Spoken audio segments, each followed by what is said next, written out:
it. Yeah, and so we're really happy to have you guys all here at our annual Think Big event on behalf of our executive team. And this evening we have a bunch of great speakers who are talking about a various number of topics, and hopefully you'll actually be able to take something away from their talks. After each speaker, we do have a few minutes for questions if you have.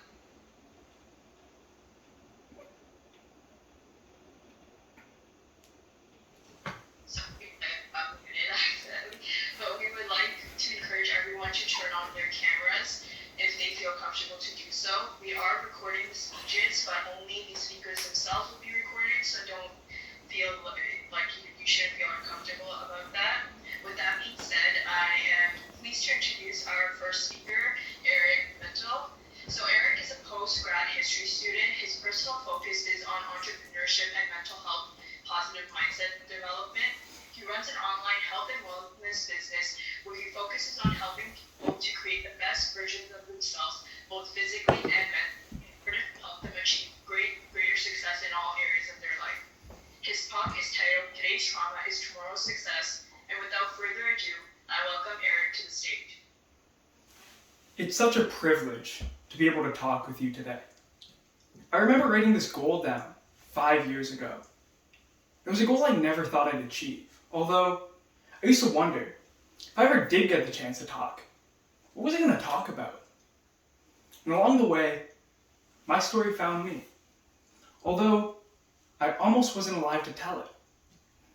Statistically, every single one of you listening to this has either been through something traumatic or is going through something traumatic. In fact, you probably had that first traumatic event by the time you were just 3 years old. My greatest trauma came from being an opioid addict. And along the way, I almost became another statistic. Every 40 seconds, someone commits suicide. And I'll never forget my 40 seconds. I sat at the top of my basement steps and I loaded a 20 gauge shotgun. I put the cold, hard metal barrel in my mouth and I wrapped my teeth around it. I can promise you that there's no feeling in the world quite like having a gun in your mouth. Although, something happened that day. And it wasn't that I got a miraculous desire to live. And it wasn't that the gun jammed. It was that I understood trauma. And I understood what this would do to my mother. And having been through something traumatic, I knew that there was no way that I'd be okay to put that on someone else.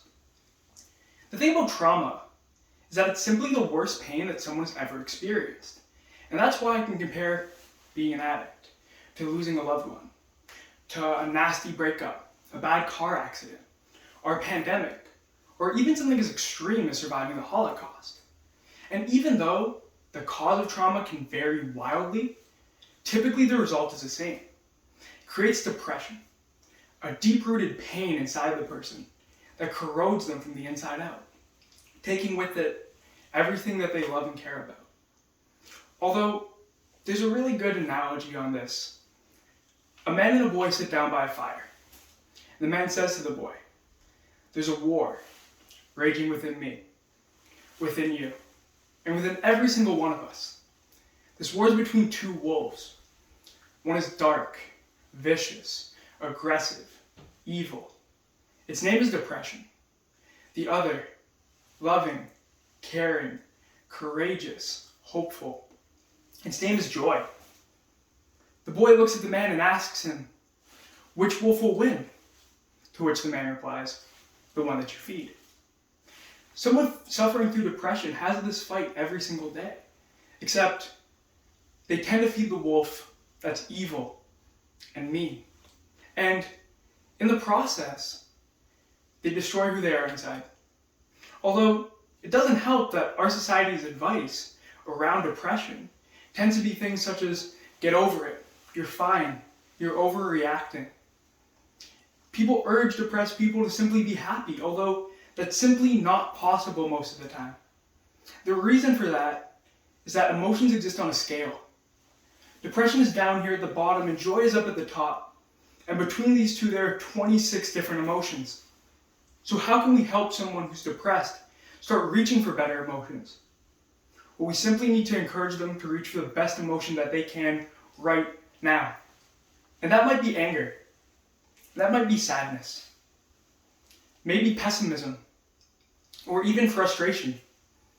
And you might be thinking to yourself, Eric, these are all really negative emotions. Although think of how far we've come. From depression to mere frustration. What if we continued to climb that ladder? What if we started to reach for things like optimism, positivity, or even pure joy? It reminds me a lot of an analogy that someone taught me, called the grand staircase. And at the top of the staircase exists the absolute best version of yourself. The version of you that's 1 year away, 5 years away, 10 years away. The version of you that has it all figured out. And right now, we're at the bottom. And every time that we do something, and we show up for ourselves, regardless if we succeed or if we fail, we take one step up that staircase towards the best version of ourselves. The only time we ever take a step down is when we fail to show up for ourselves. And it can be really scary to climb these stairs.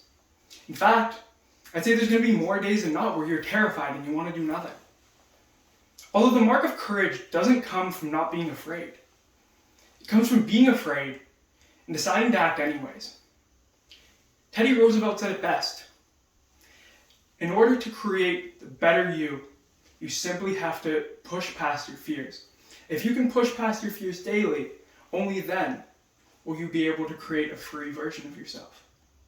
And beyond that, there's going to be times where you look around and you see people who are way further ahead of you.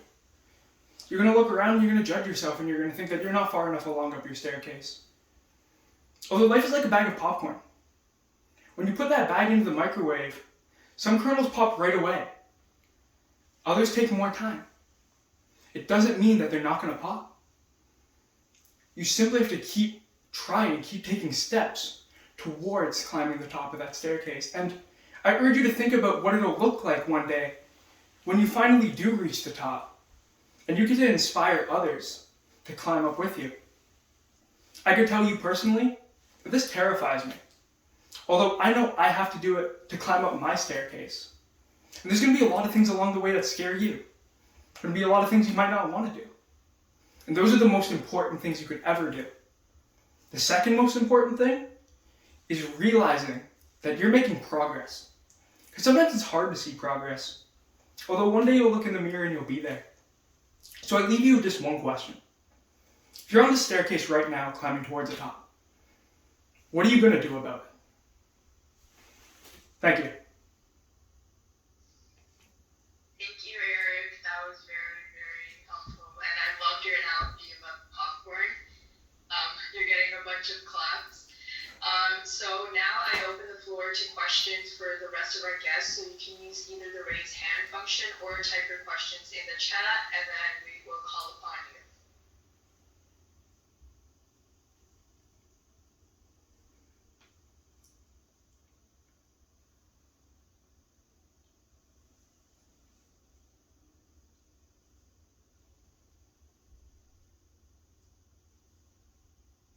Arshan, I think you had a question. You can unmute yourself and ask it. Yes, I had a question in regards to that presentation on Eric's. And which I definitely agree when it comes to like mental health on society's point of view that is overreacting, which I believe is unacceptable, and mental health is an actual disease. I couldn't agree with you more. So please continue. And especially in in South Asian households, not only South Asian, but like other households have that type of mindset that mental health is not a thing. It is a hoax. But as you realize, as the generations have changed, mental health is an actual disease, not a hoax. And people are actually committing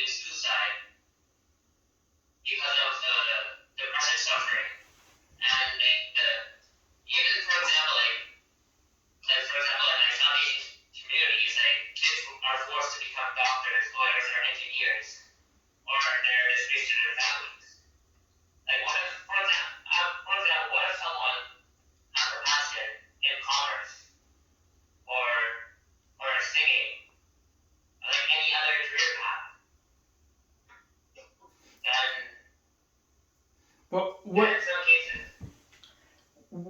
Continue. and well, what I was trying to say is that like the kid doesn't have, the individual doesn't have that much options in terms of what career path they go to. And I feel like mental health has a huge effect in that. I'd agree with that completely. And in terms of a case like that, what I would personally say is the best thing that person can do is simply pursue whatever they desire, even if it seems unrealistic, even if people don't support it, because along the way, no matter what you do, a lot of people are going to dislike what you do. And that's okay. Because if you like what you do, and you can inspire people with what you do, regardless of what it is, then you can make a real change, not only for yourself, but for your community. That is also true for, for example, I started an online business on sneaker reselling. Oh, I used to do that too. Which I got so much rejection from my family, more than twice. And I was like, you know what? I'll just take this risk on my own and then prove my community and my parents that the number, then I'll show off my sales, my revenue to them. So they just prove them that I can do it. And then motivate others to do the same, to do the same. Not only the same, but follow their passion. I couldn't agree more, my friend. I couldn't agree more. Eric, we have another question for you. It's optional if you want to answer. I know it's difficult for everyone. So fire away. When you first put down the gun, what was your first active step towards mental health? That's an amazing question. So I think my first step was probably unloading the gun. Although my second step was I decided that day that I needed to make a real change in my life. So the first thing I did was I threw out all the drugs, every single one of them. And the next thing I did after that was I started by writing down simple goals, as little as 1 or 2 a day. And they might be goals like go to the gym, or go for a walk, or take a shower. Just something. Sometimes my goal for the day was just not to use. And I found that in doing that it helped a lot, although what helped even more is I used to write my goals down with check boxes beside them, and after I'd achieve one, I'd put a little check mark to it to validate that I was doing the right thing for myself. And I found that helped me so much. Thank you, Eric. I mean, it's all about taking smaller steps to kind of achieve something bigger. I couldn't agree more. Yeah. Any last minute questions before we move on to our next speaker? Okay, we have an additional question. Did you engage others to support you? So that's also a really good question. The thing about depression that I tend to find, and this is not always the case, although the majority of the time, I tend to find that even though someone might be suffering and surrounded by people who care about them, they refuse to talk about it because they often don't want to feel weak. They don't want to acknowledge that they have a problem because when they acknowledge it, they have to solve it. And for a long time, I didn't. I stayed silent completely. I think the first time I talked about it was about a year after. The first time I seriously talked about it was about a year after I was being interviewed for a book. And that was the first real time that I ever opened up about it. And when I put that phone down, it was a wave of emotions because they were repressed for so long. Thank you so much for sharing so much about your life. I know it's something difficult to speak about, but everyone, let's give Eric another round of applause, virtual round of applause. Thank you, Eric. Thank you.